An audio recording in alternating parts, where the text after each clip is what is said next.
It's time for an exam, and we all know how much Saiyans don't like taking tests.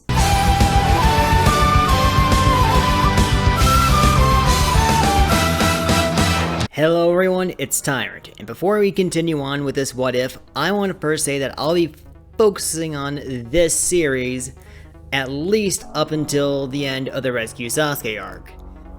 By then, I'll focus on another what if until that point, and then switch to my fanfics for a bit, and then go back to what ifs. But for now, let's just continue on with today's topic. Now, at the rate this is getting popular, I might change my mind again about how often I upload videos of this what if. What if Naruto was a Saiyan is gaining a lot of traction, at a much faster rate than what if Sasuke died. I mean, it's not as popular as that what if as it is now, but honestly, this is easily one of my favorite what ifs ever. I mean, it's by no means a unique idea, turning Naruto into a Saiyan, but it's still a pretty fun one, I'll admit. And to think, this all started as an April Fool's joke. And look at it now, it's really popular. And I mean really, really popular. Anyway, let's stop wasting time. Let's continue with what if Naruto was a Saiyan. Now, last we left off, Team Kakashi was returning to the Leaf Village after their success in the Land of Waves. And just like in my what if Sasuke died what if, Naruto is regarded as a hero for taking down Gato and his thugs. The only difference is that he can take credit for it because he knows he did just that. So, just like in that aforementioned what if, Naruto is, once again, famous. When they return, Naruto does indeed teach Sakura how to fly. But don't you worry, I'm not going to leave Sasuke out in the dust either. I'm going to say that he knows that they are training together now, and doesn't want to be left too far behind. So, instead of just being all alone by himself, he does occasionally take time to spy on the two, to try and pick up on some techniques. He's not going to learn to fly as quickly as Sakura because he has no one to really teach him, but yes, he does indeed learn how to fly eventually.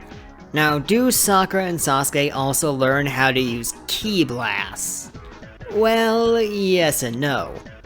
Although Sakura can deliver fatal ki blows, she can't use as many of them because she hasn't quite trained as hard and doesn't have deep enough chakra pools at the moment. She will get there with more intense training as time goes on, but at the moment, a few of them is practically her limit. Sasuke, on the other hand, although having a lot of chakra, cannot use fatal ki blows and can only stun. And I imagine this simply because he doesn't directly train with either Naruto or Sakura. He simply is spying on them to try and steal information and just try to figure things out on his own. He's not really getting any pointers from anybody. Not to mention, Chunin exams are around the corner, so there's only so much time to do training between that and missions. Speaking of the Chunin exams, why don't we talk about the Sand Sibling encounter? But first, we need to talk about Konohamaru and his encounter with Naruto. It didn't happen. At least, not in the same way in the original canon. Main reason being, Sarutobi, the third Hokage, is not the Hokage anymore. Minato is, because he never died.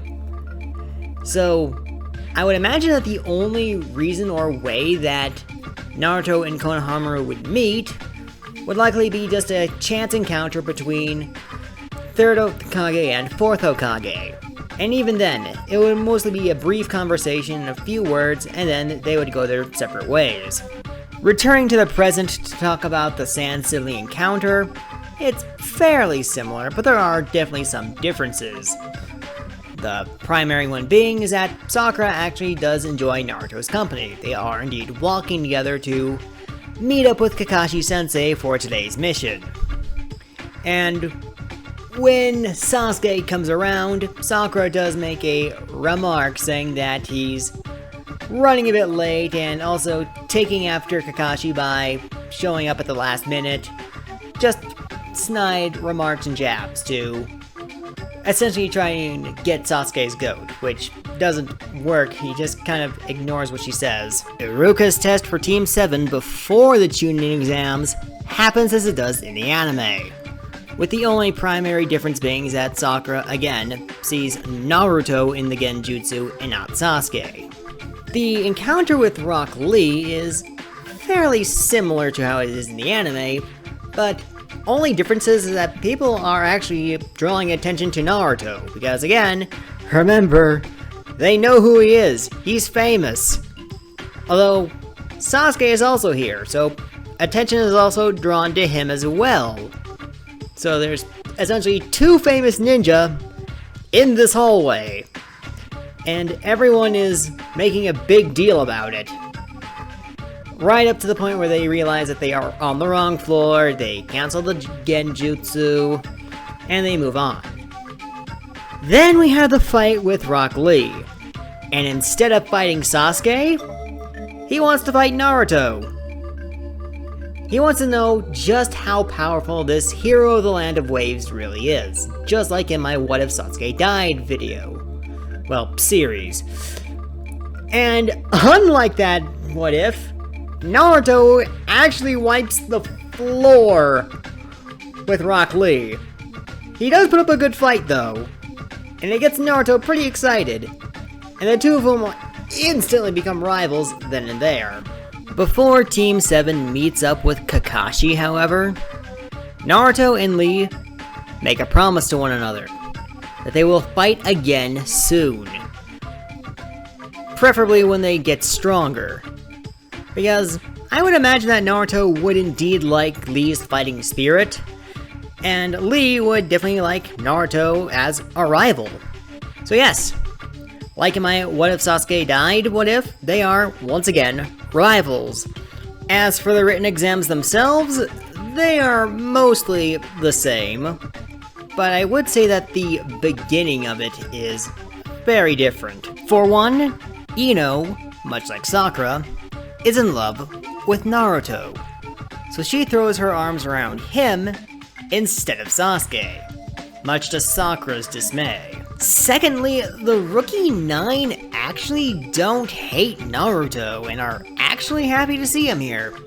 Because remember, he is a prodigy. He was famous in the academy. He still is famous, more so than before.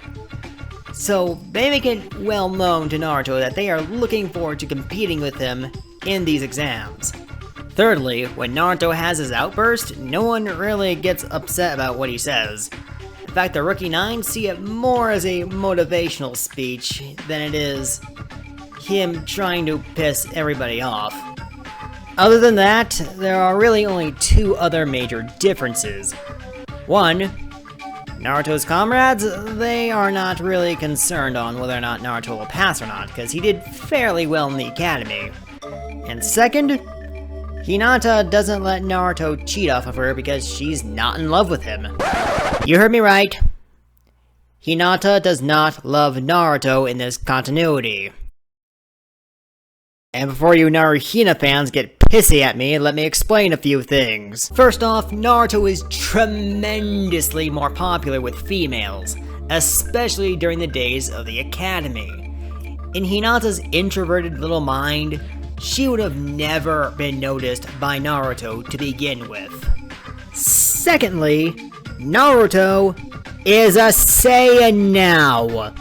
He is more likely to romantically gravitate towards someone who is strong in will and or power. Hinata is neither. That's the reason Goku married Chi-Chi. That's the reason Vegeta married Bulma. That's the reason Gohan married Videl. and Gohan is only half Saiyan. Now, if you think for a second that I'm being unfair to Hinata just because I don't like her, I'm not. Although I would admit that I do not like her, she's definitely my least favorite character, you gotta remember, the whole point of these what-ifs is not only to have fun with them, but to also be factually accurate, and Naruhina never made sense even in canon. But we seem to have found ourselves on a very ranty tangent, so why don't we move on and continue with the what-if, shall we? Anyway, other than those two major differences, the actual written exam is pretty much the same. As for the survival part of the exam, Team 7's kind of having a hard time finding anyone, just like in my What If Sasuke Died What If, because no one really wants to mess with Naruto because he is really famous. In fact, even more so because he is a tad bit more famous because of his background.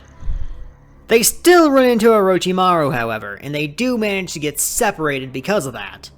But since Naruto can fly and is faster in this timeline, not only is he not swallowed by the snake, but is able to regroup with his teammates much sooner. And because of that, Naruto is able to lay on some serious hurt on Orochimaru. He doesn't get the 5-pronged seal, but Sasuke still does get the curse mark.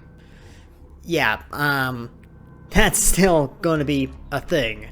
I know Orochimaru could also have put the curse mark on Naruto, because I imagine having regenerative healing and Saiyan blood, even though Orochimaru doesn't know what Saiyans are, would be pretty ideal. Picture it. Taking the most grievous of injuries, being able to heal from it, and becoming much, much stronger than before. But no, Orochimaru's still going with Sasuke because he's there and that was his original plan. After that, he fucks off. But Team 7 still does manage to keep their Heaven Scroll. And the reason why I believe that would be the case is because Naruto would just keep beating the shit out of Orochimaru until he pissed off. So, yes, the only one who is not fully conscious right now would be Sasuke.